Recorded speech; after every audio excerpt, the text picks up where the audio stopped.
a trier. Pain is the thing I acquire. Mental desire. Can someone make it end?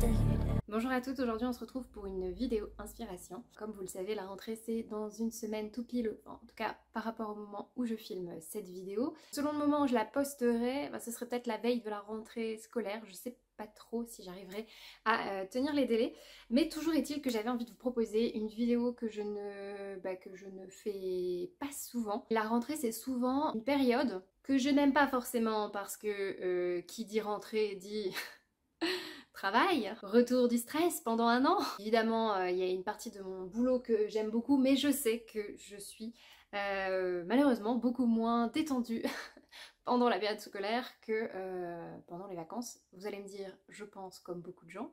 Mais voilà, je sais qu'une fois que le 1er septembre démarre, je vais penser toute l'année à mes élèves jusqu'à la fin de l'année et ça peut avoir ses avantages mais aussi ses inconvénients. Mais on n'est pas là pour parler des cours. Toujours est-il que même depuis toute petite, la rentrée c'est quand même un moment que j'aime bien parce que pour moi c'est synonyme de renouveau. Je vous avais déjà dit que pour moi janvier c'était absolument pas... En fait le mois de janvier ça me permet souvent de faire un petit bilan et une remise en question, non, de voir un peu où j'en suis et ce que j'aimerais pour l'année à venir. Mais vraiment dans ma tête je vois que les changements s'opèrent le plus souvent en année scolaire et souvent c'est perceptible à travers mon apparence. Mes vêtements souvent changent à chaque année scolaire, c'est-à-dire que sur une année scolaire j'ai souvent quelques vêtements préférés, ou une coupe de cheveux, ou une coiffure que j'aime particulièrement, ou une espèce d'obsession qui va guider toute mon année en termes de vêtements ou de chaussures ou j'en sais rien. C'est peut-être moins vrai ces dernières années. Alors passer les 2 premières semaines de septembre, pour moi c'est plus la rentrée et puis ça commence un peu à devenir... un peu relou, enfin en tout cas dans mes souvenirs quand j'étais élève. Par contre la première semaine c'est toujours le moment où vous savez, vous arrivez et puis vous découvrez qui il y a dans votre classe, qui sont vos professeurs, vous commencez à reprendre doucement un peu le rythme, mais c'est le moment où on n'a pas encore trop de devoirs. Donc c'est la partie sympa on va dire de la rentrée et souvent quand j'étais plus jeune la rentrée c'était pour moi synonyme aussi de... Alors quand je dis nouvelles affaires c'est pas que je me rachetais des affaires... à chaque début de rentrée, mais vous savez souvent vous avez votre petite trousse, vous avez racheté vos crayons, vous avez vérifié que votre trousse elle est complète, enfin, c'est le moment où tout est bien carré avant ensuite que ça ne déraille. Alors je ne fais quasiment, quasiment non, je pense que j'ai jamais depuis que je couds fait de tenue spéciale rentrée parce qu'en fait je n'arrive jamais à tenir les délais pour la simple bonne raison que je me réveille souvent une semaine avant et pour moi une semaine c'est pas assez pour coudre des vêtements.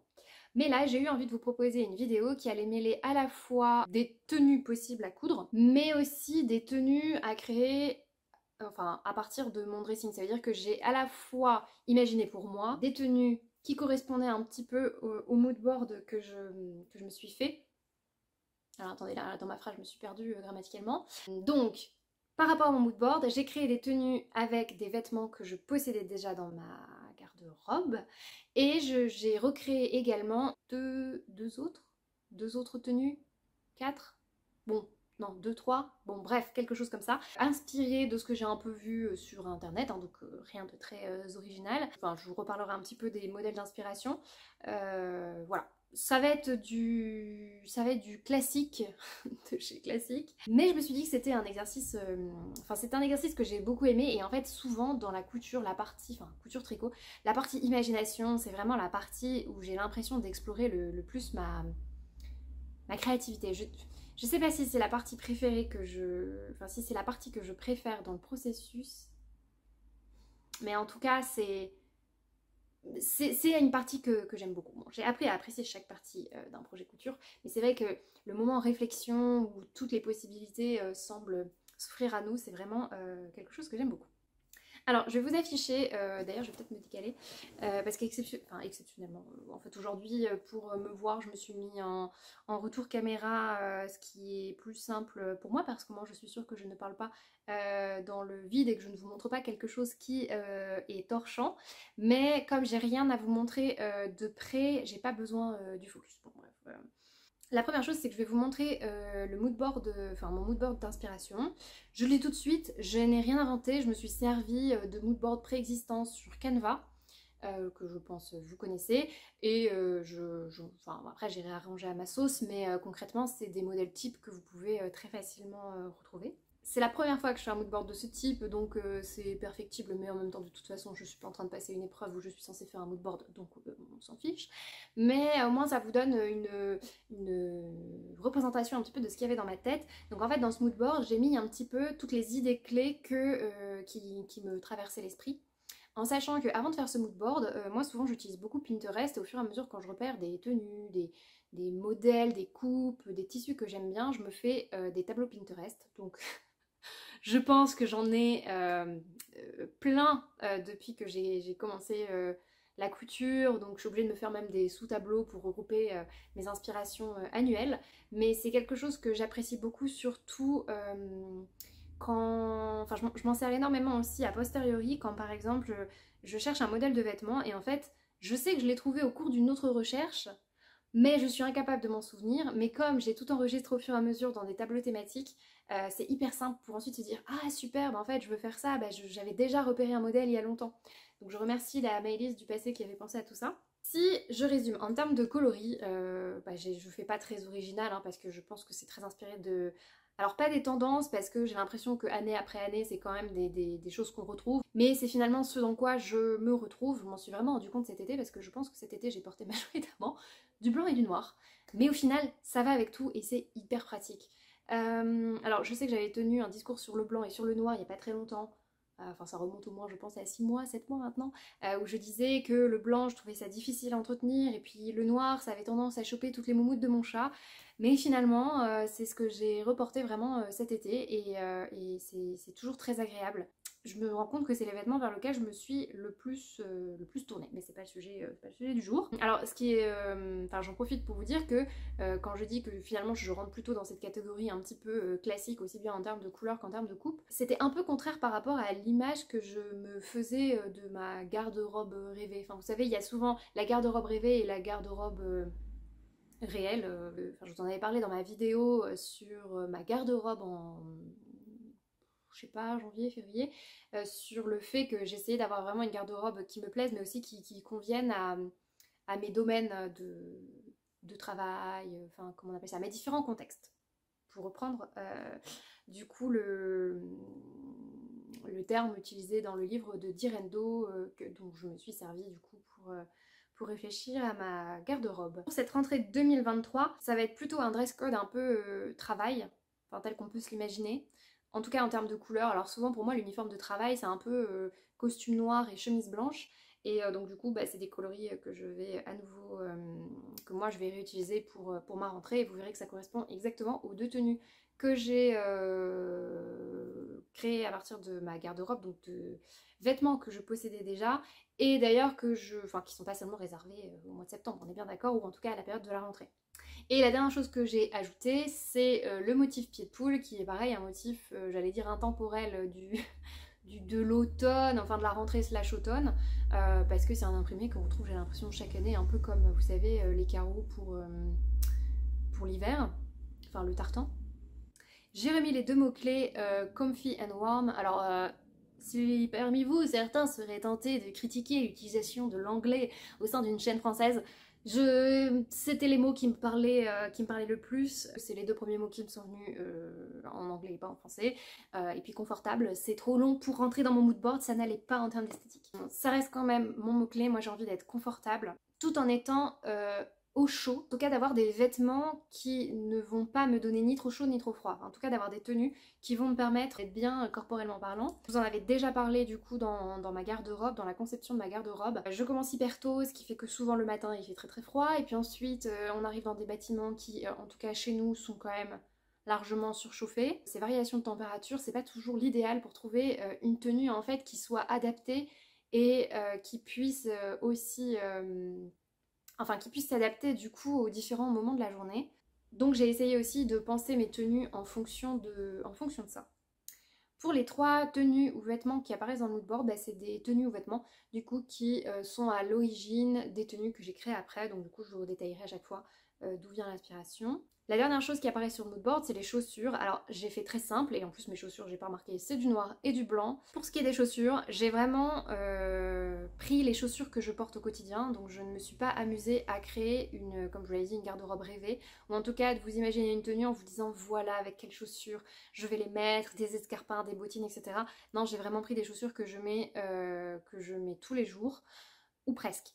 Donc peut-être que selon vous, ces chaussures n'iraient pas parfaitement avec les tenues que j'ai choisies, mais disons que moi j'ai désolidarisé un peu la tenue, ça veut dire que j'ai conçu la tenue sans les chaussures, et après je considère que mes chaussures c'est un outil de travail, et que donc peu importe les chaussures que j'ai, normalement elles sont à peu près passe-partout, mais si vous trouvez que ça va pas trop, bah, considérez que c'est comme un uniforme que vous avez au travail, vous vous habillez quand même, mais en fonction de là où vous travaillez, bah, vous allez devoir mettre une blouse, ou alors vous avez des chaussures spécifiques, etc.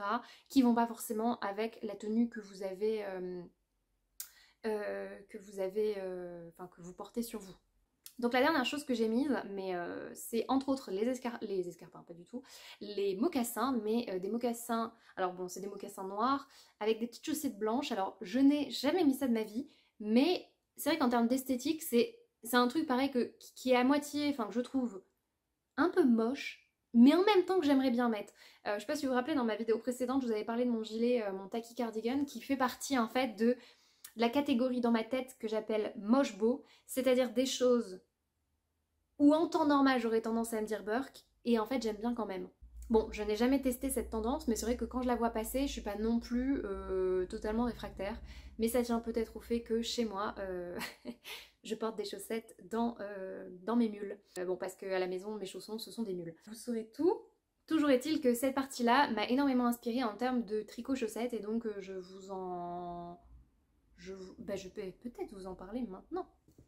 Parce que du coup, en créant ce moodboard, enfin je sais plus si c'est en créant ce moodboard ou en y réfléchissant, ou alors en réfléchissant aux chaussettes que du coup j'ai abouti au moodboard, je sais plus trop dans quel ordre ça s'est fait, mais suite à ça, enfin en tout cas suite à ça ou avant ça ou pendant ça, j'ai réfléchi à une paire de chaussettes inspirée d'une paire que j'avais vue sur le podcast de MCL Knits, donc Marie-Christine Lévesque, qui est designeuse tricot, donc c'est une designeuse canadienne que je vous conseille. Elle a des modèles de pulls, des modèles de gilets, des modèles de chaussettes absolument magnifiques. C'est d'ailleurs elle qui a créé le Pythagore. Donc moi j'ai fait le Pythagore 2.0, donc le châle en espèce de patchwork que j'avais fait l'année dernière, qui est un châle que je porte tout le temps. Et d'ailleurs ma mère voulait le faire aussi, donc je lui ai offert le patron pour pouvoir aussi soutenir la créatrice. Et donc elle présentait dans son podcast un modèle chaussette qu'elle va bientôt sortir, mais qui n'est pas encore sorti. Alors oui, je me répète si vous avez regardé le précédent podcast, mais au cas où vous auriez zappé le précédent qui était un peu plus fourre-tout. Et donc j'en ai profité pour m'essayer à l'exercice du design tricot, parce que en fait il s'agissait plus de m'inspirer de sa chaussette pour reproduire l'exercice et me dire bah tiens, si je voulais faire cette chaussette, quel point je reconnais, du coup qu'est-ce que ça implique, oui mais par rapport à moi, mon nombre de mailles, enfin voilà, si là vous faites de la couture et pas du tricot vous êtes perdu, mais toujours est-il que j'ai évidemment fait des modifications, c'est-à-dire que sur la chaussette de Marie-Christine, il y a des côtes de 2 et il y a, je sais pas si on peut dire que c'est la dentelle, mais c'est de la dentelle qui crée en fait un effet échelle. Donc vous avez des trous avec comme s'il y avait une échelle, je sais pas du tout comment le point est réalisé pour le coup. Elle a fait un ourlet dans le chat qui en ce moment est ma nouvelle obsession. Et elle a fait plutôt un talon à gousset, alors que moi j'ai choisi de faire j'ai changé le talon. Donc j'ai bien avancé cette chaussette, j'en suis à la pointe. Vous vous souvenez quand je vous ai dit que j'avais pas besoin du focus de ma caméra? Donc, alors là ma chaussette est à l'envers, mais je pense qu'on voit mieux. Donc c'est une chaussette avec des côtes de 2 et moi j'ai fait une dentelle alternée ici. Et donc, bon là du coup vous voyez des petites mailles envers, mais c'est parce que ma chaussette normalement elle est, enfin là je la tricote à l'envers. En fait vous savez quand vous tricotez c'est plus facile d'avoir l'endroit à l'intérieur pour tourner. Du coup j'ai tout remis sur des aiguilles, sur un câble pour pouvoir tricoter la pointe. Mais donc c'est une chaussette qui commence avec un ourlet dans le chat, ensuite vous avez la dentelle tout autour, puis un talon un talon à rang raccourci qui, vous savez, avec cette petite forme là. Et ensuite la dentelle qui se poursuit sur le devant du pied et le dos du pied du coup est totalement en jersey en droit. Donc voilà ce que m'a inspiré la rentrée, puis on est pile dans le thème. Donc moi j'ai choisi le coloris Arwetta qui correspond au blanc cassé, je sais plus exactement le numéro mais je vous le remettrai dans la barre d'infos. Là j'ai quasiment fini ma première chaussette et voilà ce que m'a inspiré la rentrée, parce que pour moi c'était synonyme de quelque chose d'un peu délicat, raffiné. Alors après on a tous notre définition du délicat et du raffiné, mais du coup j'imaginais ce côté un peu qu'on retrouve dans les chaussettes portées avec les mocassins, donc souvent des côtes de 2 ou je sais pas s'il y a 3-1 parfois, mais en tout cas ces motifs de côte comme sur du jersey côtelé, l'ourlet picot qui fait un petit peu enfance, petite fille à l'école, souvent je sais pas, moi quand j'étais petite j'avais des chaussettes, alors je sais pas si j'avais des chaussettes avec des ourlets comme ça, mais en tout cas, ou alors j'avais des chaussettes vous savez avec les côtes en espèce de jersey double et puis après un petit volant qu'on mettait dans des chaussures qui se ferment là un peu comme des babies. Donc voilà un petit peu ce qu'il y avait derrière mon modèle chaussette, et puis la dentelle qui fait un peu plus... alors une fois encore, hein, c'est que de l'imaginaire, mais qui fait un peu plus, je trouve, femme, enfin féminin et slash femme adulte. Je vais peut-être du coup enchaîner avec le mood board de chaussettes. Alors ce dont je me suis rendu compte, c'est que mon modèle de chaussettes, finalement, vu que le motif c'est un motif qui est très... enfin n'a rien de très original, c'est un motif très classique pour le coup, très courant. J'ai trouvé un modèle de chaussettes gratuite sur Ravelry que je vous mettrai en lien. Et la dentelle, c'est celle que j'ai utilisée, mais pour le coup le modèle n'est pas... Enfin voilà, il y a des différences entre moi, mon modèle de chaussettes et le modèle gratuit que vous retrouverez. C'est en cherchant sur internet, après avoir commencé à faire ma chaussette, que je me suis rendu compte du coup que cette chaussette pouvait s'en approcher. Alors à ceci près qu'il n'y a pas de côte de 2, c'est pas du tout le même ourlet, c'est pas du tout le même talon, ni la longueur de tige. Mais je vous le mets quand même en référence si ça vous intéresse. Alors si je devais me créer une deuxième paire de chaussettes, en fait je l'ai déjà faite, mais dans un coloris bleu, blanc, rouge, c'est une paire de souquettes avec un ourlet dent de chat, donc ça je l'ai fait mais pas en blanc, donc ça correspond à la chaussette du bas en bas à gauche que vous voyez. Et les deux autres paires que je pourrais me faire qui iraient un peu dans cet esprit de rentrée, c'est la chaussette, enfin c'est deux paires de chaussettes de Marie-Christine Lévesque toujours. Donc une paire rocaille qui est avec un... Je sais pas trop comment on peut appeler ça, mais ça commence par un petit picot. Ensuite, vous avez une partie en brioche, une bande qui délimite, comme si cette partie un peu rectangulaire formait des côtes en elle-même. Et puis ensuite, vous avez la tige et le pied, mais il me semble qu'il y a un petit point texturé. Je sais pas si c'est un point de semis, pareil, parce que j'ai pas encore acheté le patron. Et la deuxième paire que j'aimerais me faire, qui ici apparaît en rose, mais que moi j'aimerais bien me faire dans des dégradés du coup de blanc, noir, gris, c'est sa paire, alors il me semble que c'est une paire en jacquard qui reproduit un peu un côté, un aspect Vichy. Voilà pour ces inspirations chaussettes, et maintenant on va passer aux tenues que j'ai imaginées à partir de vêtements que je possède déjà dans ma garde-robe, et ensuite on passera aux tenues à coudre. Alors pour les tenues inspirées de la garde-robe, en fait je vais partir les mêmes coloris, donc blanc et noir, et de deux hauts et deux bas qui peuvent s'associer indépendamment. Mais du coup ça vous crée 4 tenues en tout. La première pièce, c'est celle que je porte, c'est la chemise Ayla de Fibre Mood que j'ai réalisée dans un lin viscose blanc cassé acheté chez Cousette, qui est un lin viscose de très bonne qualité. C'est une chemisette qui est très simple à réaliser, j'avais adoré la coudre. Je pense que je l'ai depuis l'année dernière ou encore l'année d'avant, je sais plus trop. J'essaierai de vous retrouver le podcast où je vous en parle en détail. Une fois encore, ce sera mis en barre d'infos. Et l'avantage du lin viscose, c'est que du coup, vous avez aussi les propriétés du lin qui est... je ne sais pas comment on peut qualifier cette caractéristique d'un point de vue technique, mais en tout cas, c'est une matière qui va relativement vous garder au frais durant les fortes chaleurs.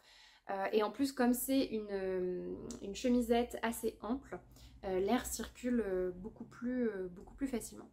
Du coup, avec cette chemisette, moi souvent, je la porte avec soit un short qui est souvent plus resserré à la taille et qui part en évasé.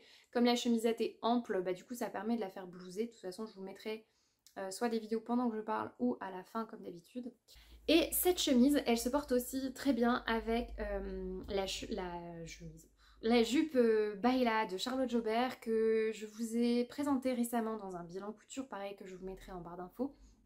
Donc qui est une jupe que j'ai ici, qui a récolté tous les poils de mon chat, mais ça vous permet de vous montrer que voilà ma plus grande problématique. Donc on a investi avec mon homme dans des brosses pour enlever les poils là, enfin bref, vous passez, ça enlève les poils. Donc c'est une jupe, moi j'ai fait la jupe Baila, donc du coup elle a la fente, une fente devant. Et normalement vous avez un élastique à mettre dans la partie ceinture, mais comme c'est un jersey et que moi j'ai choisi un jersey qui est extensible mais qui a un bon retour, je me suis passée de mettre la ceinture et je sais que je suis pas la seule. Je vous remettrai de toute façon, enfin il y a tous les détails dans la vidéo bilan couture, et j'avais réduit du coup cette partie là. C'est une jupe qui est très agréable. C'est vrai que cette année j'ai beaucoup remis de jupes et de robes. Alors dans des coloris passe-partout, donc c'est-à-dire du noir.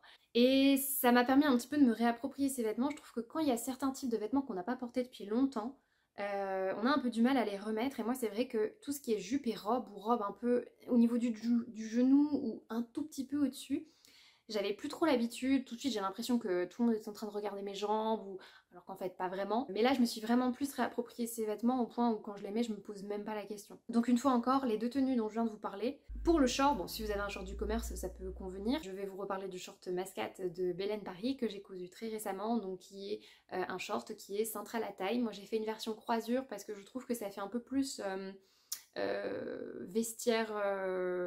vestiaire de travail, mais une fois encore c'est purement dans mon imaginaire. Et c'était un short que j'avais fait en polyester parce que c'est une première toile portable, donc je voulais faire ça dans un tissu enfin c'était des restes à la base, c'était des chutes de tissu. Si ça vous intéresse, j'ai dans ma dernière vidéo, en fin de vidéo, j'ai parlé du coup du short mascate, et vous allez aussi trouver sur ma chaîne un vlog, un saut long, durant lequel en fait je vous ai parlé un peu des étapes techniques et des différentes points qui ont pu me poser problème et comment j'ai essayé de les résoudre. Pour ces deux tenues, et ben ce sera toujours les mêmes chaussures, donc soit mes mocassins, soit ma paire de baskets. Je vais pas citer de marque en particulier parce que j'ai pas forcément envie de faire la pub à ces marques là. Vous pouvez trouver de toute façon, je pense, dans le commerce, si c'est des modèles qui vous intéressent, des modèles de baskets blanches et des modèles de mocassins noirs au prix qui vous convient. Moi je les ai trouvés sur les mocassins, je les ai trouvés sur Vinted. Ce que j'avais fait c'est que j'avais testé le modèle en magasin pour voir la taille, et ensuite j'ai attendu, donc je pense que j'ai attendu presque, je sais pas, 8 mois, 9 mois, un truc comme ça, jusqu'à ce que je trouve donc cette paire de mocassins sur Vinted. Pour les baskets, je me pose jamais trop la question parce que avec mes semelles, j'use énormément mes chaussures. En plus moi j'ai tendance, je sais qu'il faut pas faire ça, mais moi je suis le genre de personne qui, une fois qu'elle aime un item, le porte jusqu'à ce que mort s'en suive. Souvent j'ai tendance à porter la même paire de baskets tous les jours, ce qui fait qu'elle s'use encore plus vite que prévu. Faudrait que j'alterne, mais bon, j'ai déjà essayé, mais finalement je me retrouve avec une paire de chaussures que je mets tout le temps et une paire que j'ai achetée que je ne mets jamais. Alors évidemment cette chemisette vous pouvez aussi la porter avec un jean, un pantalon noir et tout ce que vous voulez, ça marche aussi. Je vous dis ça parce que j'ai un pantalon noir, à ceci près que cette chemise là que j'ai cousue, comme c'était ma première version, elle est un peu courte. Et donc pour rentrer dans mon pantalon, même si je mets des pantalons taille haute, c'est un peu limite. Il suffit que je lève le bras pour écrire quelque chose au tableau, et je suis obligée un peu de la remettre en place. Donc c'est pour ça que là j'ai pas forcément pensé à vous parler du pantalon noir que je mets, mais pareil c'est un basique de ma garde-robe. Alors cette fois-ci toujours avec les mêmes bas, c'est-à-dire le short mascate et la jupe Baila. Je vous propose du coup de faire quelque chose pareil de très classique, c'est-à-dire un t-shirt blanc. Vous trouvez facilement dans le commerce, mais moi un modèle que j'aime particulièrement c'est le Tirati de Just Patterns, qui est un modèle en fait de t-shirt oversize. Si vous voulez, la partie manche elle commence bien plus bas. Donc elle commence pas ici au niveau c'est des manches un peu tombantes. Et c'est un modèle que j'ai réalisé dans un premier temps plutôt dans un tissu un peu French terry type sweat, sweat léger, en gris. Je l'ai refait en blanc, mais étrangement j'ai un peu de mal à le porter. Je sais pas si c'est parce que je suis passée de la taille 40 à la taille 38 et j'aurais peut-être pas dû. Je vais essayer de voir si là, dans la période un peu plus fraîche, si je porte cette version blanche avec un jean ou pas. En tout cas avec j'ai essayé avec la jupe Bayla et ça convient pas très bien. Mais vous pouvez très bien réaliser ce t-shirt soit dans un jersey de viscose, mais surtout moi je vais plutôt le coudre dans un jersey étincelle. Pareil, blanc cassé. Alors pour la petite histoire, je ne sais pas si vous vous souvenez, j'avais acheté donc du tissu chez Katun Stoffe et il se trouve que en plein milieu du tissu il y avait un défaut de fabrication et bon bref j'ai un peu négocié avec la marque et à la fin ils ont accepté en fait de me rembourser le tissu parce que du coup j'avais une partie du patron. Enfin, j'avais découpé une partie du t-shirt, mais je pouvais pas découper l'autre partie. Ils m'ont totalement remboursé parce que j'étais obligée de racheter le même métrage de tissu, même s'il me manquait juste une moitié, parce qu'il y a toujours la question de la longueur du vêtement. J'ai pas encore racheté le tissu, je vais essayer de faire une commande un peu plus globale. Je pense que j'en profiterai pour racheter du jersey noir en tencel, un tissu sweat et des fermetures éclairs, enfin la petite tirette. Pain is the thing I acquire, mental desire. Can someone make it end? Fanning the fire, watching the flames burn higher. I'm not a liar, but they don't understand.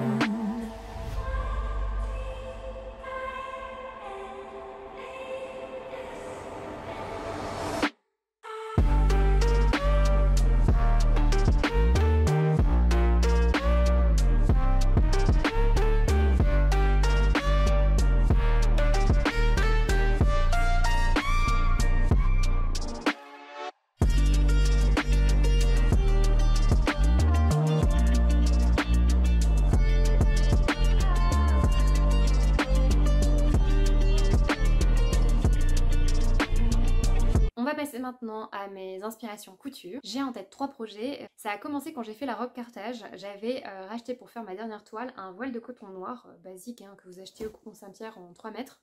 Et en fait, me rendant compte que la robe cartage c'était peut-être pas forcément ce modèle-là qui me convenait le mieux en termes de robe. Je sais pas, le tissu, je me suis dit que ça ferait aussi une super chemisette Ayla.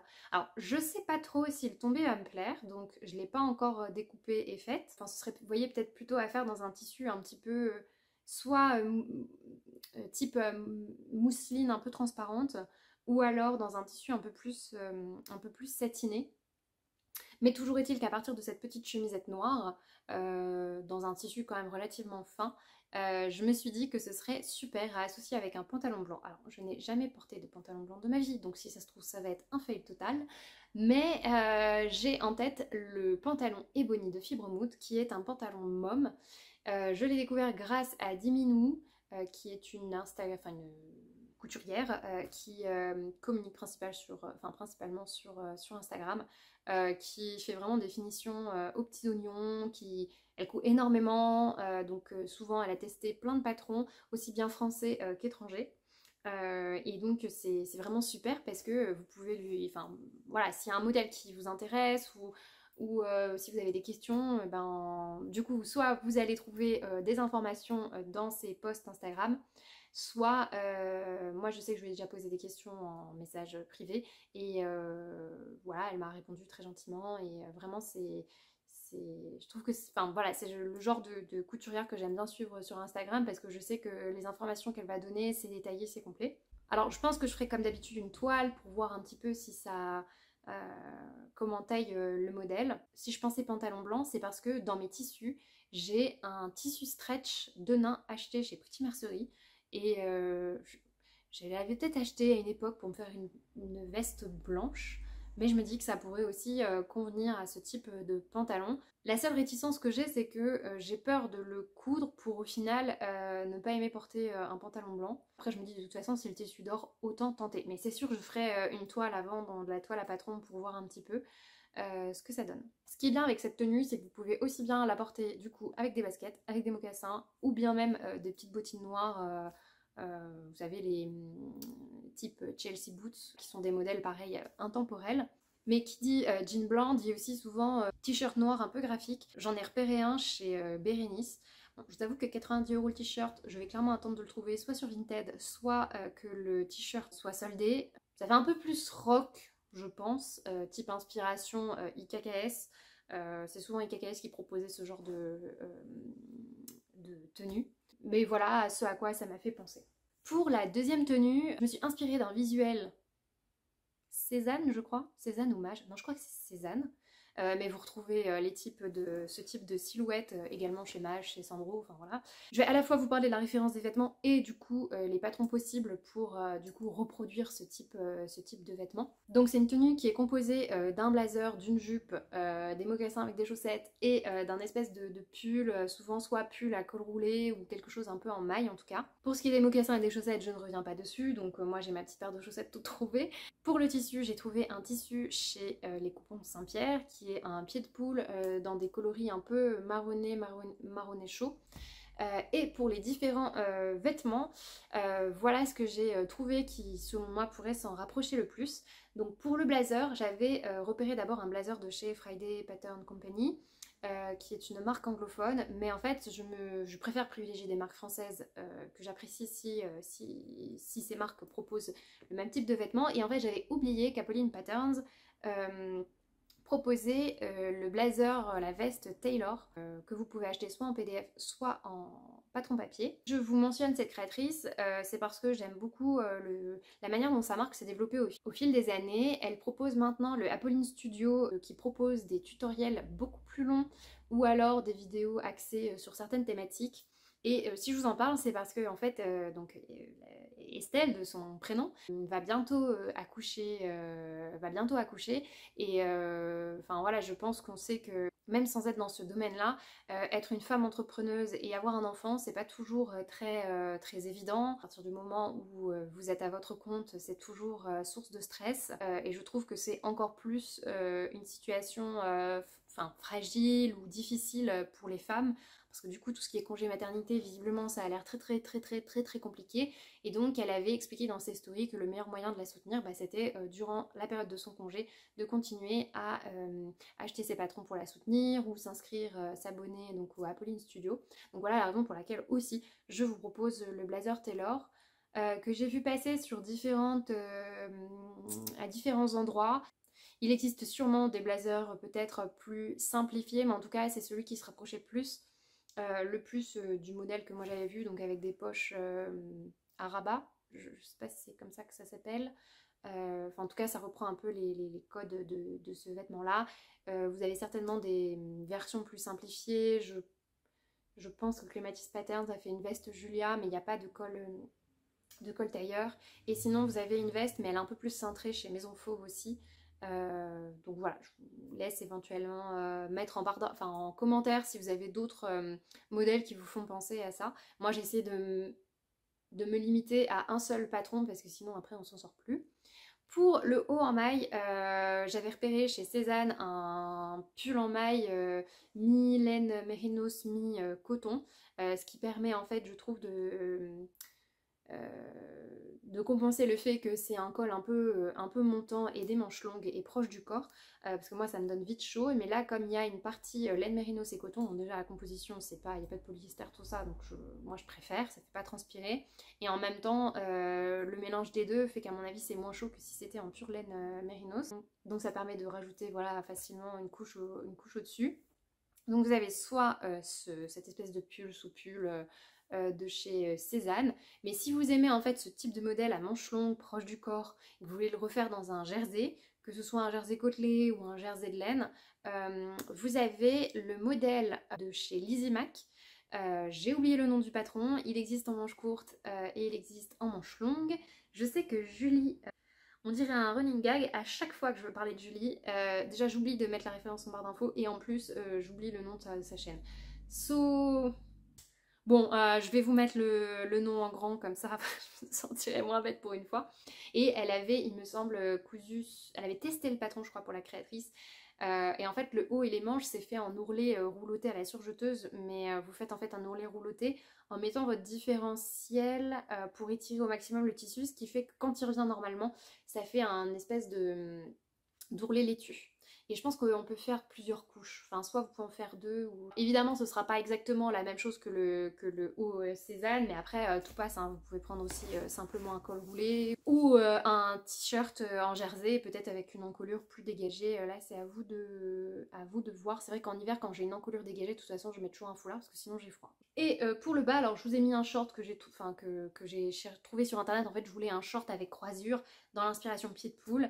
Et le short que je vous ai mis là dans le dessin, c'est une marque, enfin je sais pas, le short c'est un truc genre il coûte 700 €, 800 €, mais c'est juste pour que vous ayez un peu, si vous n'êtes pas trop visuel, un aperçu de ce que ça donne concrètement. Donc moi la jupe je la remplacerai plutôt par un short parce que je suis pas très jupe courte, parce que à Paris avoir une jupe courte...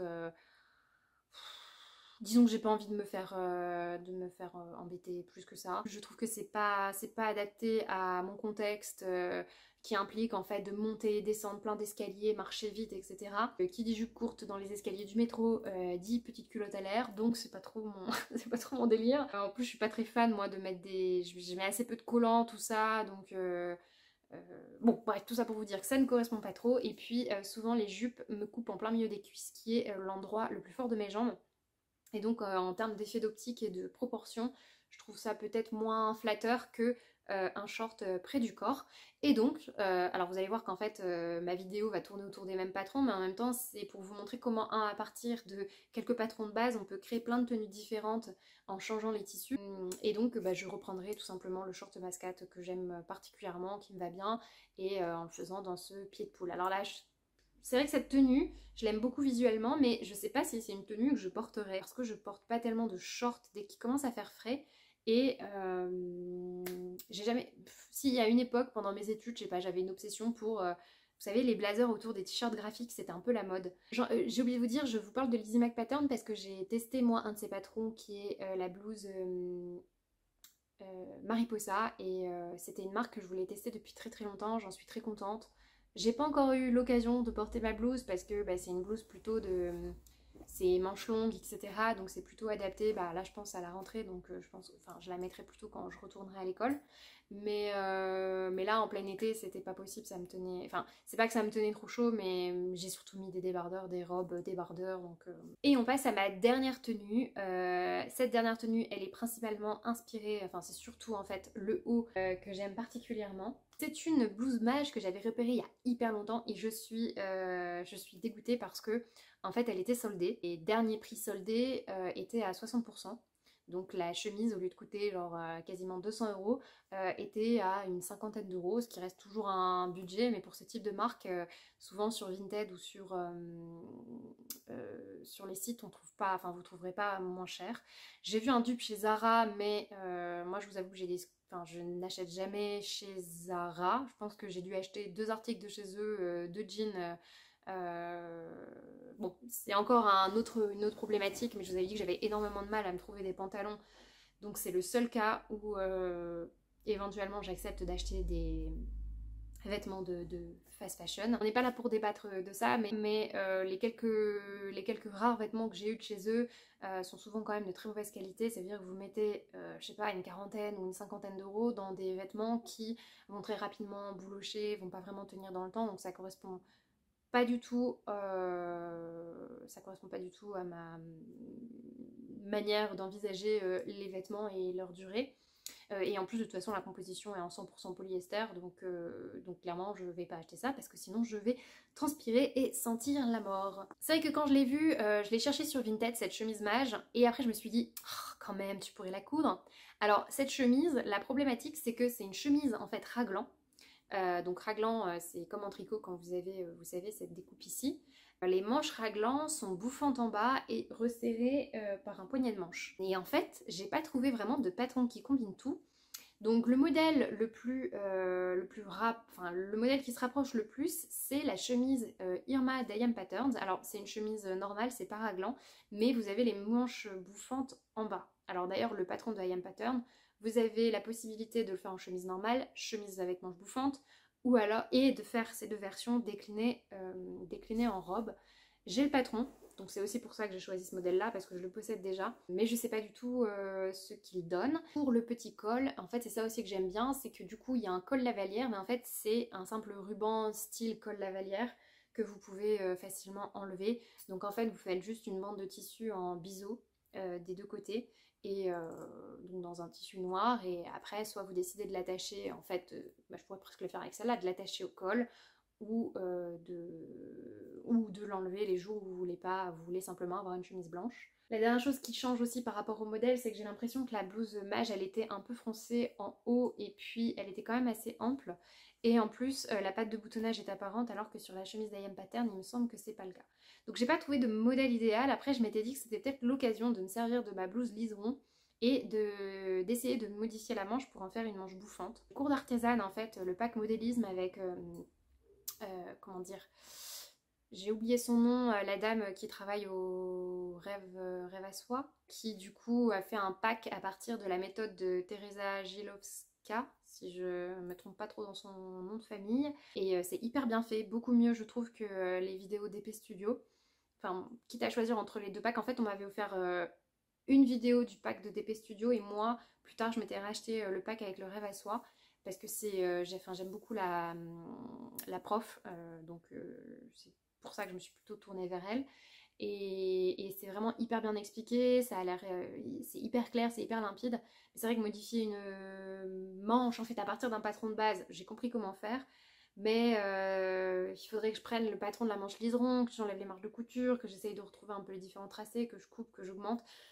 Bon, je sais pas si ça vaut le coup. Donc j'avais également pensé à la blouse campanule, qui pour le coup est très ample, mais elle est très dégagée au niveau du cou et du col, et surtout elle n'a pas de...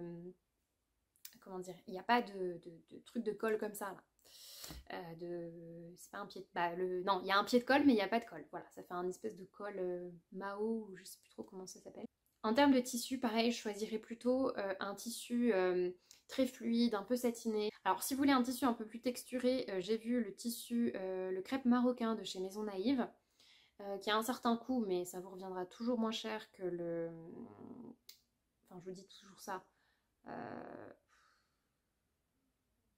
Ça ne veut pas dire, parce que si vous n'avez pas le patron, c'est 30 € plus 10 € de PDF, ça fait déjà 40 €. Bah pour 40 €, c'est presque le prix de la blouse mage achetée soldée, donc sinon je pense que j'essaierai d'aller voir au Sacré Coupon à Paris. Je suis jamais non plus allée à l'entrepôt Benitex, mais je suis sûre qu'ils doivent avoir ce genre de tissu assez basique. On arrive presque à la fin de la vidéo, et je voulais terminer avec un vêtement bonus que je n'ai pas mis dans ma liste parce qu'en fait c'est un ancien projet dont je vous avais parlé. J'avais envie de me faire une veste type bomber resserrée à la taille dans un tweed, et je trouve que j'ai un tweed noir-blanc, et je voulais m'inspirer de la veste Infinity d'Alexandra Création.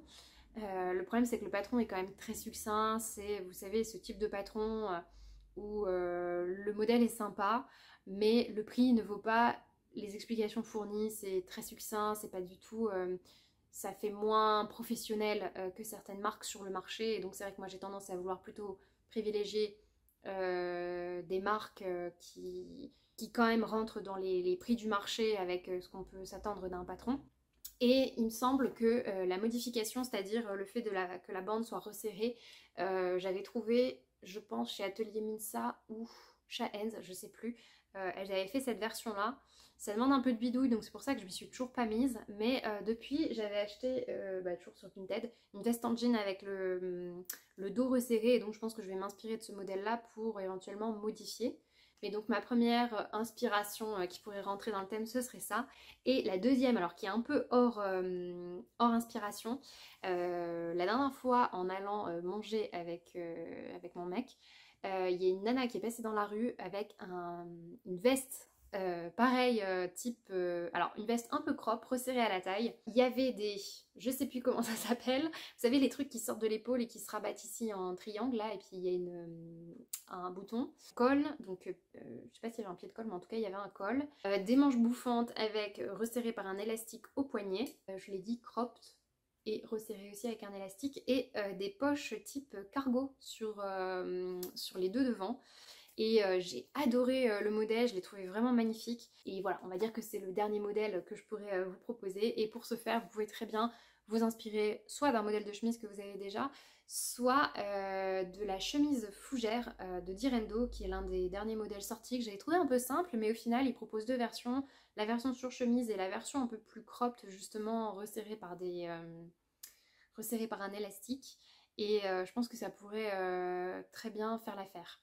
Ce que j'aimerais bien, c'est transformer le devant et mettre plutôt, vous savez, une fermeture éclair avec un rabat. Mais une fois encore, je ne sais pas encore faire ça. Donc c'est clairement pas le genre de projet dans lequel je vais me lancer tout de suite. Et bien voilà, on arrive à la fin de la vidéo. J'espère que cette vidéo vous aura plu, peut-être inspiré, ou... C'est vrai que moi parfois j'aime bien regarder ce genre de vidéo, même si c'est pas du tout le type d'inspiration, le type de vêtements que je porte. Mais je trouve que c'est toujours intéressant de plonger un peu dans l'imaginaire de chacune.